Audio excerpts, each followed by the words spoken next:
Physical refining செய்யப்பட்ட SKM Poorna rice brand oil. தமிழக சட்டசபையின் முழுமையான பட்ஜெட் கூட்டத்தொடர் வரும் 18ஆம் தேதி தொடங்குகிறது. முந்தைய பட்ஜெட் கூட்டத்தொடரில் இடைக்கால பட்ஜெட் மட்டுமே தாக்கல் செய்யப்பட்டிருந்தது. தவிக அரசு இந்த கூட்டத்தொடரில் 2026-27ஆம் நிதியாண்டுக்கான முழுமையான நிதிநிலை அறிக்கையை தாக்கல் செய்ய உள்ளது. இந்த பட்ஜெட் கூட்டத்தொடரில் பேசுவதற்காக எதிர்க்கட்சித் தலைவர் உதயநிதி சிறப்பு பயிற்சி எடுத்து வருகிறார்.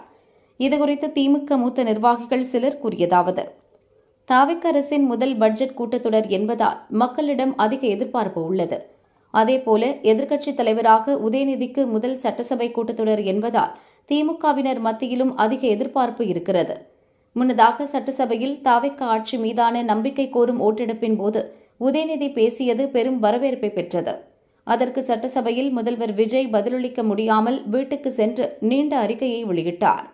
இது விமர்சனத்திற்கு உள்ளானதால் பட்ஜெட் கூட்டத்தொடரில் உடனுக்குடன் பதிலடி தர முதல்வர் விஜய் முனைப்பு காட்டுவதாக தகவல் கிடைத்தது.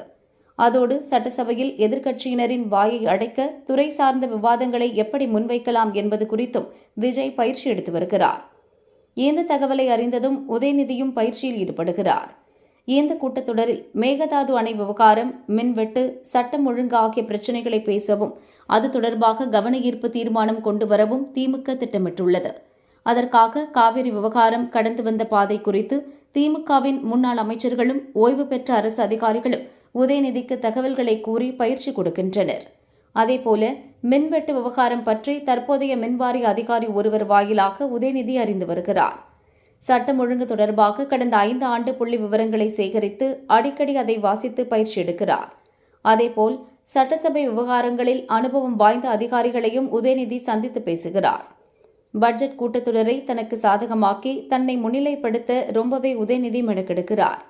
தினம்தோறும் 5 மணி நேரம் வரை இதற்காக பயிற்சி எடுத்து வருகிறார் என தெரிவித்துள்ளனர்.